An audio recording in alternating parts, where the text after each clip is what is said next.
Hii ni Mtoro TV. Malizia haki ya mtoto kwa baba yake ni ipi? Haki ya mtoto kwa baba yake ni ipi? Hadithi ya Bwana Mtume Muhammad sallallahu alayhi wa alihi wasallama inamalizia kwa kusema kwamba haqqul waladi ala walidihi ayuhassina ismahu. Haki ya mtoto kwa baba yake, jambo la kwanza, ayuhassina ismahu, ni kumpa jina lililokuwa zuri. Majina wakati mwingine huwa yanaakisi vitendo vya mtu.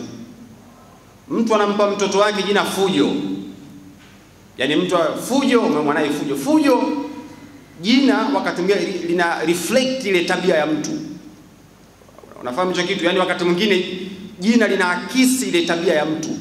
Usimuite mtoto Fujo. Mtume anakataa kwamba haki ya mtoto kwa baba yake ni kumpa jina lilokuwa zuri. Au mtu anamuita mwanae Shida. Naona mtu anamuita mwanae, haki yake ni kumpa jina lilokuwa zuri. Kwa hiyo ukiwa na mtoto, msingi wa malezi uliokuwa bora pia ni kumpa jina lilokuwa zuri. Kwa sababu jina wakati mwingine anakwenda anakuwa nalo Fujo, anajua mimi Fujo, anakuwa mtu wa fujo kweli. Kwa hiyo Mtume anakataza ukiwa na mtoto, katika moja ya njia ya malezi ili mtoto awe mwema na mwenyewe, mpe jina lilokuwa zuri.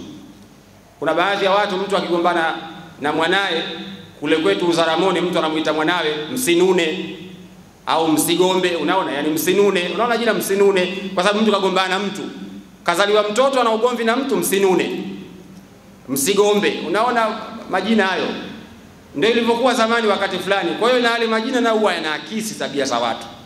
Lakini haki nyingine ya mtoto kwa baba yake, Mtume akasema ayuhassina adabahu, ni kumpa adabu iliyokuwa njema, kumfundisha adabu iliyokuwa njema. Mtoto huwa anafundishwa adabu na baba. Akiwa anakula na mkono wa kushoto, mwambie acha hiyo, kula na mkono wa kulia. Akiwa ana kawaida ya kulala amelala hivi, mwambie usilale hivyo, lala upande huu. Akiwa ana kawaida akiona wageni wamefika ndio anakwenda kuwapiga pale, yani kuwa na kawaida hata mpaka jicho ile. Wazee zamani ilikuwa akikukata jicho hivi unajua hapa kimenuka. Ndio ilivyokuwa wazee zamani hivyo. Yani ifike mahala adabu ya mtoto inafundishwa na baba, kwamba mtoto anajua kwamba hili halifai, hili lafaa kufanywa, hili halifai kufanywa. Zamani ilikuwa kula nyama mpaka uambiwe na mzee, chukua nyama ule. Sasa hivi ukiweka sahani ya nyama na mwanao anaweza hivyo. Unajua hekima ya wazee ilikuwa nini zamani? Kwa nini walikuwa wanaacha mtoto atakiwa kula nyama mpaka mzee amwambie kula? Alikuwa anamfundisha subra, stamala ile. Yani mtoto lazima awe na stamala. Lugha inatumika kwa subra, ili awe nayo, aweze kujishikilia mtoto. Sio kama ameona nyama pale anapata waka ule na nini anapapalika, kwa sababu anafundishwa mtoto kwamba awe na ustahimilivu, kwamba utafika wakati wake atapewa. Ndio maana waliokulia kwenye malezi ya zamani wanakuwa na ustahimilivu katika baadhi ya mambo. Kizazi cha leo ustahimilivu huo upo. Ukiweka nyama hapo, wa kwanza atakadokoe. Ndio maana wamekosa subra, ndio maana wanakuwa mashoga, wamekuwa matomboi, mapenzi ya jinsia moja au yamekuwa mengi siku hizi, wamekuwa wezi kwa sababu hawana subra. Lakini zamani watu walikuwa wanafundishwa subra mpaka kwenye kula. Uwezi kula bila mzee yeye ndio anaweza kula nyama. Uwezi kuchukua hata siku moja. Au kunawa mpaka nawe mtu mzima ndio unayo wewe. Siku hizi wewe hujanawa kashanao tayari. Hujashika nyama kashashika nyama. Tazama hicho kizazi tulichokipata katika maisha ya leo sasa. Ndio hawa kizazi tunachokiona leo sasa hivi. Katika Kinondoni hapa, katika watu 100, 3 wamesha left group. Katika watu 100 ukikutana nao ukitembea mitaa ya Kinondoni, katika 100, 3, 5 washa left group. Kwa sababu gani? Subira imekosekana. Kwa hiyo malezi ya adabu, mtoto huwa ni haki ya mtoto kutoka kwa baba yake. Siku moja niliwahi kuambia katika somo moja hapo, usiwe baba ni yule anaitwa workaholic father, kwamba uko busy hata kula na mwanao uwezi. Ifika mahala baba uwe na kawaida, unarudi nyumbani unakula naye mtoto wako ili umuone anakulaje huyu. Utakuta mtoto mdogo anamega tonge kubwa, Mtume akakataza, anaacha kula upande wake anakwenda kula upande wa mtu mwingine, kwa sababu huna kawaida kukaa naye kula naye. Mtoto huwa anajifunza kutoka kwa baba. Sasa hakuoni wewe namna unavyokula. Au siku hizi kuna self service ile, kwamba mnaweka katika dining table pale, mtoto anakwenda kujisevia na kula mwenyewe. Hajifunzi kula. Lakini zamani familia mnakaa sahani watu 7, 8. baba anaangalia, akiona amekata tonge kubwa anakupiga mkono, kisha anachukua nyama anawagaia kila mmoja. Umekula kwa mwenzako anakukataza. Ile ilisaidia kwenye malezi. Siku hizi malezi hao yameharibika kwa sababu tumeacha hiyo tabia. Tumekuwa ni workaholic fathers. Yaani kila mmoja yuko busy, akirudi nyumbani atakaatengea na mke wake, ale mwanae kalala, ajui anakula vipi, analalaje, anatembea, ajui. Ifike mahala mtu awe anatoka na mwana anakwenda kutembea naye. Kama Ibrahim, falamma balagha ma'ahu sa'ya, alipofikisha umri wa kwenda naye. Naona Ibrahim alikuwa anatoka kutembea na mwanawe, anakwenda naye. Ifike mahala mpaka mwanao unatembea naye. Ukimwona anatembea vidole anafanya hivi, unaambia wewe tembea vizuri. Yaani unaanza kumfundisha mpaka kutembea. Kwa sababu gani? Una kanuni ya kutembea naye. Anakuona na baba anatembea hivi. Sasa unafika mahala utembei naye, mtoto anajifunza kutembea vidole anaweka hivi. Akiwa mtu mzima, mtoto wa kiume anatembea kalainika, sababu hakujifunza adabu ya kutembea kutoka kwa babake. Kwa hiyo ni haki ya mtoto ayuhassina adabahu. Ni haki ya baba kumpa mwanawe haki yake, kumfundisha adabu. Na adabu maana yake ni malezi, kutembea, kula, kuvaa, kunywa, kila kitu ndo malezi hayo maana yake. Hayo ndio malezi.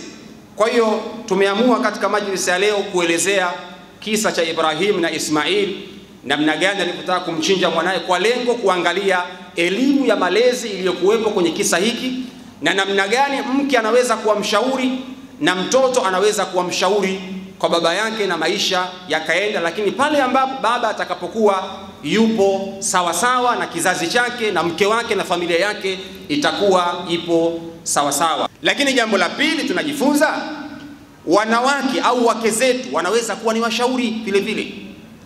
Mama Hajra, mama yake na Ismail alayhi salam, alipoambiwa jambo hili hakusita kwamba pengine mume wangu, alimshauri vyema mume wake.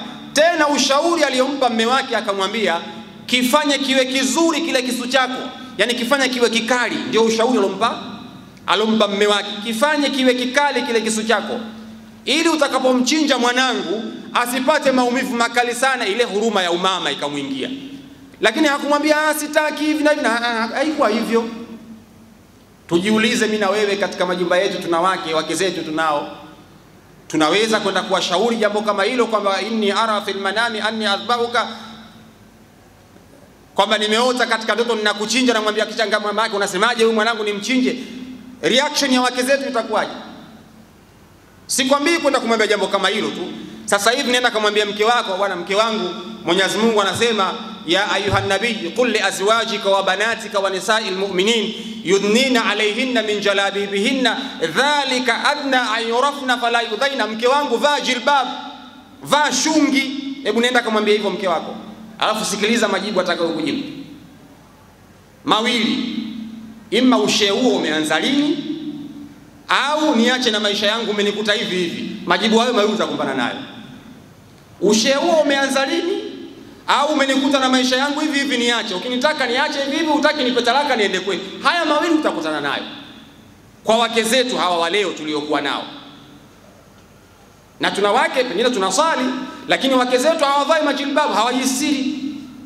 Ukienda kumwambia, kwa sababu gani? Kwa sababu kuna maisha ambayo wewe anakujua. Tumuombe Allah subhanahu wa ta'ala tujalie min alladhina yastami'una alqawla fattabi'una ahsana. Rabbana atina fid dunya hasana wa fil akhirati hasana wa qina adhaban nar wa adhabad dayn wa adhabal qabri wa adhab yawm alqiyamah. ربنا هب لنا من ازواجنا وذرياتنا قرة اعين واجعلنا للمتقين اماما. وصلى الله على سيدنا محمد وعلى اله وصحبه وسلم والحمد لله رب العالمين وجزاكم الله خير. Hii ni Mtoro TV.